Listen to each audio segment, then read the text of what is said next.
કોઈ પણ ધંધાની વાતો હોય, સંઘર્ષની વાતો હોય, એ તમારા મિત્રોને તમે કયો, પત્નીને ન કયો. એક વાત કહું કે તમારી માં પછી તમારી તરક્કીની કે તમારી સફળતાની સૌથી વધુ પ્રાર્થના ને ચિંતા કરી હોય ને તો તમારી પત્ની છે. માં પાસે તો 4 સંતાનો હોય એટલે પ્રાર્થના ક્યાંક ક્યાંક વેચાઈ જતી હશે. એની માટે તમે એક જ છો.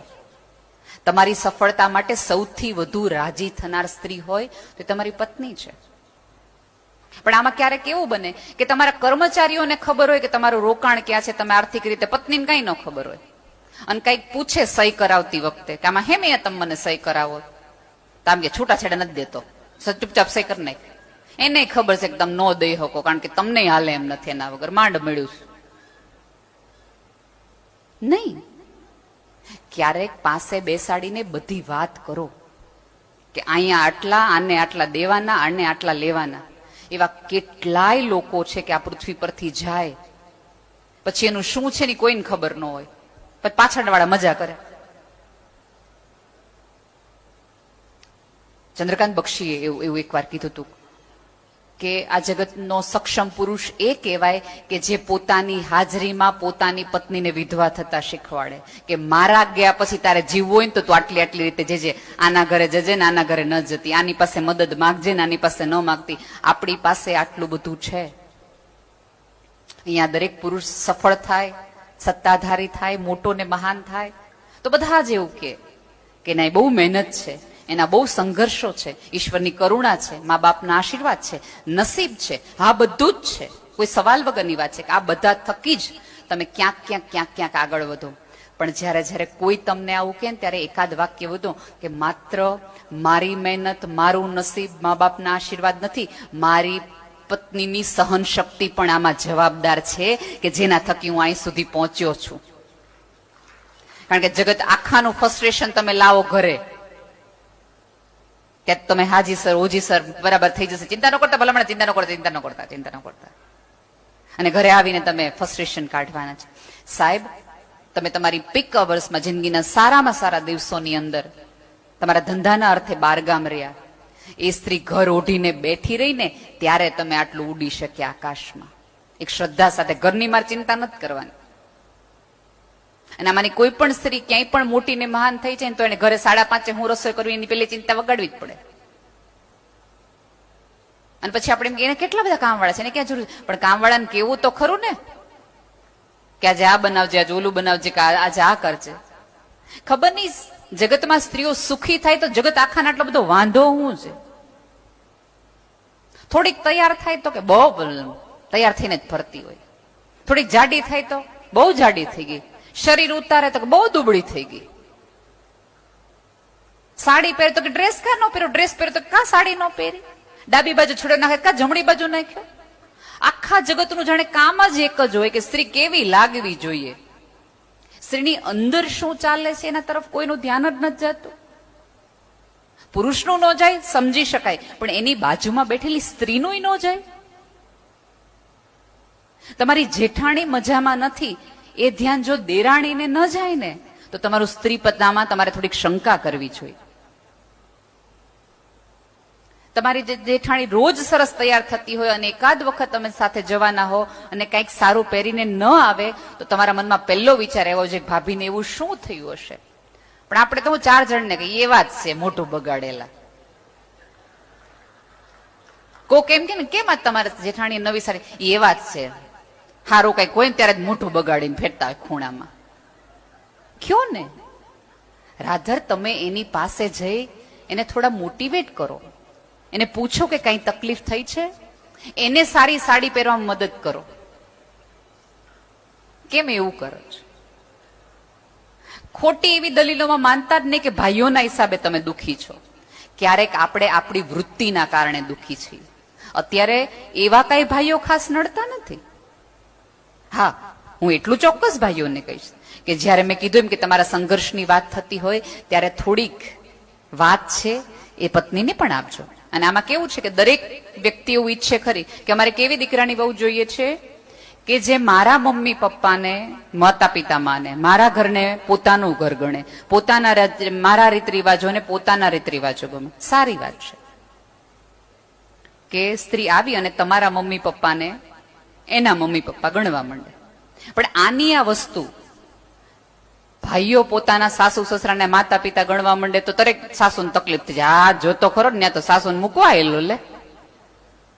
તમને મંદિરે લઈ જાય, તમને હોસ્પિટલ લઈ જાય તો એમ થાય કે વાહ, આપણું પૂન છે હો, મેં કર્યું હતું ને, મારા સાસુનું કર્યું હતું એટલા માટે મને આ મળ્યું. હવે એનો એ તમારો દીકરો એની સાસુ માટે કઈક 2-3 વસ્તુ કરે તો આપણને કેમ એટલી તકલીફ પડે છે? ત્યાંય તમારે એ જ ફિલોસોફી રાખવી જોઈએ કે આ માતા પિતા આ માતા પિતા, રાજી થાવ, ગર્વથી કયો પોતાની જાતને અને પોતાની પત્નીને કે મેં એવો સંસ્કારી દીકરો પેદા કર્યો છે કે જે અન્યના મા બાપને પણ પોતાના મા બાપ તરીકે રાખી શકે એવા સંસ્કાર મેં એનામાં રેચ્યા છે. પણ આપણે આપણું ધ્યાન આ તરફ જાય જ નહીં, આપણે ચશ્મા એ તરફ જોવા જાય જ નહીં.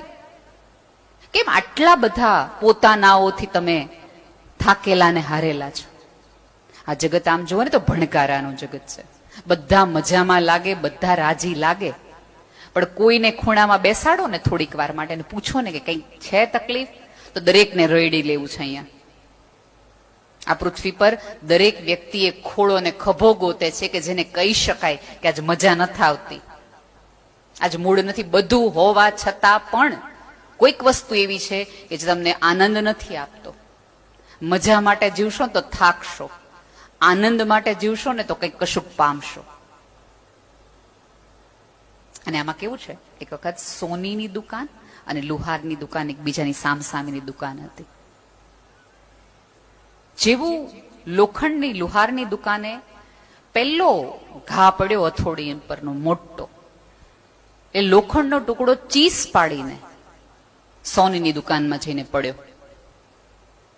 ત્યારે સોનું પીગળી રહ્યું હતું.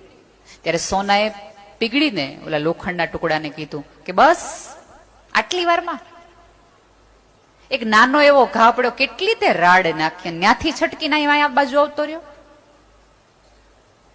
તું મને જો, મને તે તાપે છે, મારે છે, મારા પર વાગે છે, ઓગાળે છે, તેમ છતાંય મારામાંથી ચીસ નીકળે છે. હું શાંતિથી રહું ને એટલે હું તારા કરતા મોંઘું છું. ત્યારે લોખંડના ટુકડાએ સોનાના ટુકડાને એવું કીધું હતું કે તને જે સોનું તારા ઉપર છે ને, એ સાણસી એ લોખંડની છે, એરણે લોખંડનું છે, આગ એ કોકની છે. મને જે મારે છે ને, એમ રાખેલી એરણ એ લોખંડની છે, મને જેને ઝીલી રાખી છે કસકાવીને એ સાણસી એ લોખંડની છે, ને હથોડીનો જે ઘા મારે છે ને એ લોખંડનો છે. મને મારા મારે છે ને એટલાથી મને રડે, તને પારકા મારે છે એટલે તારાથી ચીસ નો નીકળે. પોતાના ઘા મારે ને ત્યારે તો રાડું નીકળી જ જાય. પારકાઓના ઘાથી આપણને બહુ ફરક ન પડે, પણ પોતાની વ્યક્તિ તમને કશું કહી જાય ને ત્યારે માણસ અંદરથી તૂટી જાય, પછી ઊભું થવું અઘરું પડે. બહારના ઘા તો તમે ઝીલીને આવી શકો કારણ કે તમે બખ્તર પહેરીને ગયા હો, પણ ઘરમાં તો તમે બખ્તર વાળા વગર ના હો ને, કારણ કે તમે ઘરમાં છો. એ ઢાલ બનવા માટે જીભ ઉપર થોડી મીઠાશ રાખો, થોડી હળવાશની વાતો કરવાની રાખો. હવે બિનજરૂરી રીતે બધા ગંભીર બહુ થઈ ગયા છે કાંઈ કારણ વગર. અને અહીંયા આવ્યા છો એટલે આપણે બધાને એવું થાય કે આ બધી માયા છે ને, આ બધો મોહ છે ને, આમ છે ને તેમ છે. ખરેખર એવું નથી. કાંડામાં ત્રેવડ હોય ત્યાં સુધી કમાઈ લેજો. 2 પૈસા કમાણા હશો તો 2 દાન કરી શકશો. અને સંસ્કારી માણસ પાસે લક્ષ્મી આવે ને તો જ સમાજ સુધરે. અયોગ્ય માણસ પાસે લક્ષ્મી આવે એના કરતા. તમારી પાસે 2 પૈસા હશે તો આવા આશ્રમોમાં બાંધી શકશો, આવી સપ્તાહો કરી શકશો, કથાઓ કરી શકશો, અમારી વિકલાંગ સંસ્થાઓ જેવી સંસ્થામાં દાન કરી શકશો. તમે તે સ્લીપરમાં સેફ્ટી પિન ફેરવીને ફરતા હોય, તમને શું મદદ કરવાના હતા? જેની પોતાની તાવડી ટેકા લઈ ગયો એ કોક ના રોટલા દે ના.